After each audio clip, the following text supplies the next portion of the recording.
Hey, it's Armando with Security Owners Group. This is the first video in a series. I think that I'm going to call it, Business by the Bar, because we talk business and we're in my bar. And yes, I have a drink. This is probably the third take. Give me a different name. If you got a better name for it, let me know. I'm all ears. Okay, but for now, I think we're going Business by the Bar. Here's the deal. I was on Facebook earlier today. I know why in the world would I do that, but I did it. And I stumbled across one of the groups, not Security Owners Group, but one of the other Facebook groups for the industry.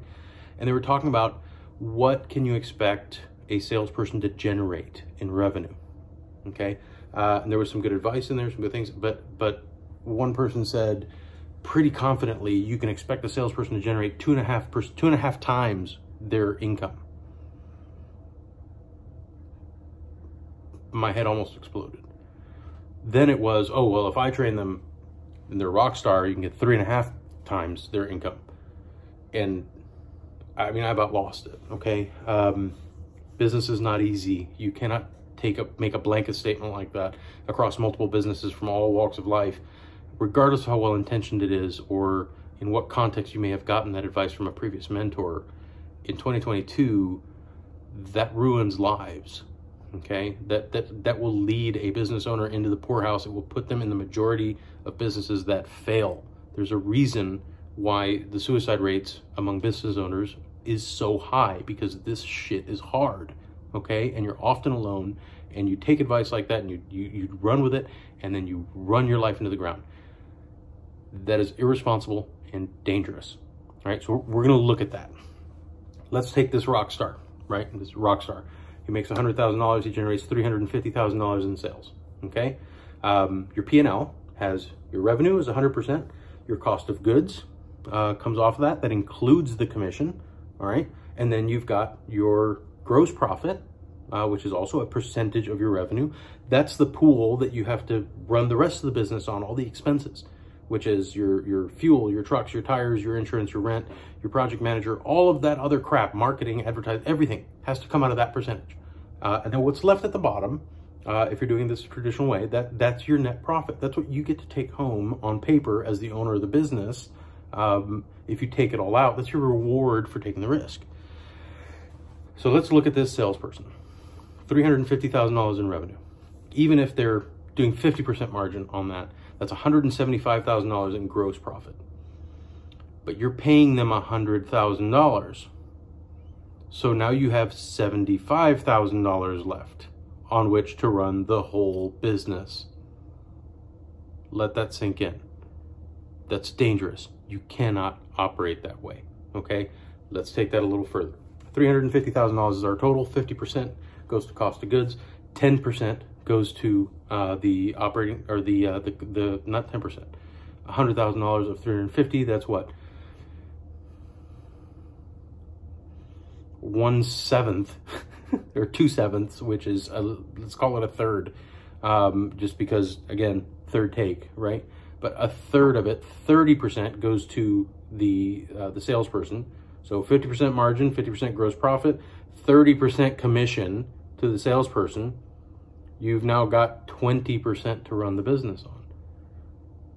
Nobody can run a real company on 20% for the expense. Not a service company. I'm sorry. The van, the insurance, the tires, the fuel, the rent. Are you going to pay a project manager? Are you going to pay somebody to run your service board so that you don't look like a jerk who doesn't support his equipment? What's your warranty expense? You're going to run that on 20% of your revenue? All of it? No, I hope you plan on paying yourself to run the business, but no way. The absolute best I have ever seen can get away with 35% expense. That's 35% of the money you bring in to support the business. And that was a beast of a business, run extremely well. Our average, 40 to 45%. So in this case, your 100%, your income is $1. 50% goes to 50 cents goes to cost. So you have 50 cents left over, right? Another, what was it? 10 cents, obviously, because it's 100,000 goes, no, it's 30 cents. 30 cents goes, 20 cents even, let's go low.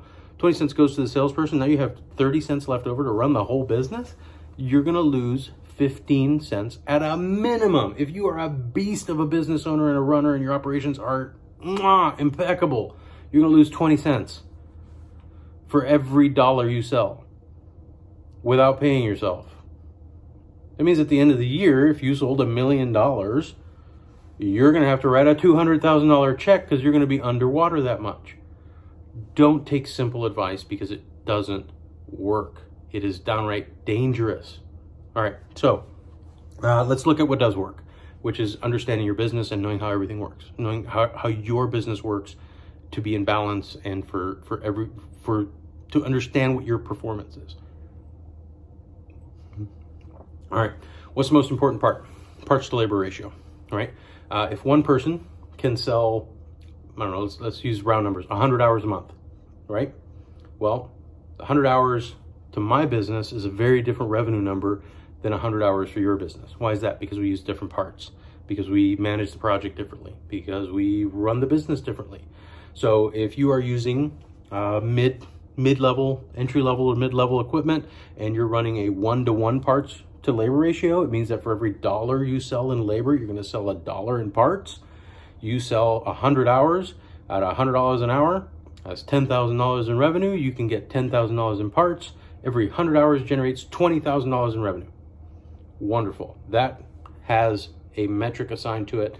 You can say every hour leads to this much revenue. You can sell, let's say a salesperson sells this many hours. You have a revenue number for that salesperson. Let's look at business B. Business B sells, I don't know, a Vigilon, Milestone, Genetech, the really high-end stuff. They're going to have a parts to labor ratio closer to 2 or 3 to 1. So for every dollar in labor they sell $2 to $3 in parts. So for that same 100 hours and $10,000 in labor revenue, that company is going to generate an additional $20,000 to $30,000 in parts sales. You're now talking about the same person selling the same number of projects with the same number of cameras. Instead of a $20,000 sale, it's now a $40,000 sale, a $50,000 sale. How can you distill this down to say that each salesperson generates X amount of dollars across the board? Doesn't happen, does not work. You cannot follow that advice. Every business is different. So the first thing I would do is look at your P&L, figure out what your parts to labor ratio is. That is going to inform a lot of your decision-making and how you run the business, okay? So some people made some comments, things like, a good salesperson should be able to keep X number of technicians busy. That is really insightful. You can look at that and you can say, okay, if I charge X per hour and I have 200 hours a month per technician and I have, I don't know, 5 technicians, that's 1,000 hours a month. Charge $100. Here's how much I make on labor. I look at my history and I say, oh, I got a 1.25 to 1 parts to labor ratio. That means for every dollar in labor, I sell $1.25 in parts. Now you can extrapolate revenue. You can look at what your margin is, okay, and figure out what that means to you as far as your gross profit on all projects across the board for the business. That will tell you what budget you have to operate the business. Is that enough? You do that without the commission, all right? Once you calculate that number, let's say without the commission, you've got 22% or 23% left over for commission and profit.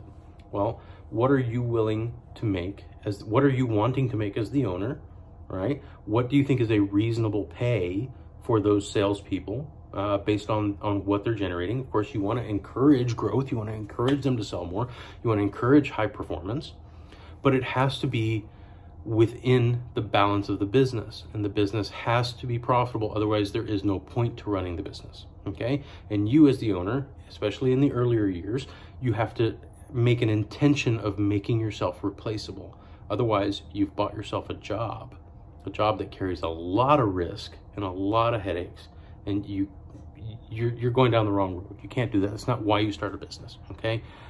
You also cannot have a business that loses X dollar, loses 20 cents, 5 cents, even a penny for every dollar it sells. It's a losing battle, and you're going to regret it, okay? Owning a business is a fantastic experience. We serve others. Our whole role is to find people that can be fulfilled by what we create, right? To help them grow, to help them learn new things, to help them achieve their dreams and do the things that they want. It's a fantastic place to be, being a business owner. But having experienced it, there is nothing worse in this life than feeling like you have handcuffs on because your business is not allowing you to do that. Because every time you turn around, it costs more than what you're generating.